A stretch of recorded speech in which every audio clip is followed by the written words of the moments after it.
Hi friends मो स्वीटी आ स्वीटी वीर blogs रे मु आपण मानकु वेलकम करुची। आज ब्लॉग टी स्टार्टिंग होची भाउजंगठू।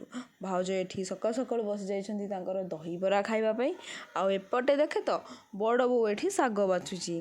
ए सागर ना कोन आपण माने जदी जानि छंती तबे कमेंट करी निश्चय जणेबे।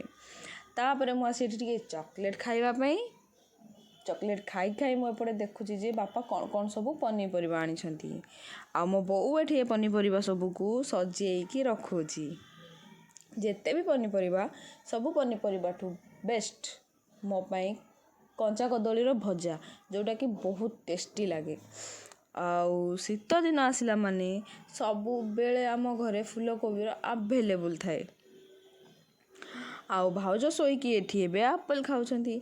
दिन बेले बड़ भाउज आज मो मन पसंद साग भाजुथिले। बो भी एपटे साग भाजुची। आज आम एरिया रे लक्ष्मी पूजा स्टार्ट हो जाइए। से श्रद्धा ता कंपारू पैसा बाहर करी ता बैग रे सबू पैसा को भरी भरी रखुची।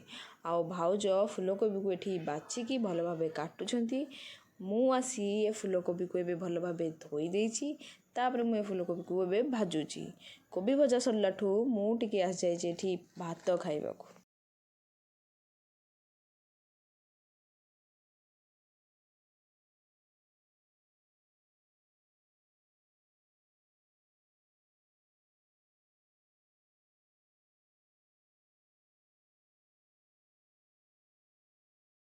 संध्या बेले आज बहुत जोर मत काश होता से काढ़ा बनईकि मु पीऊली।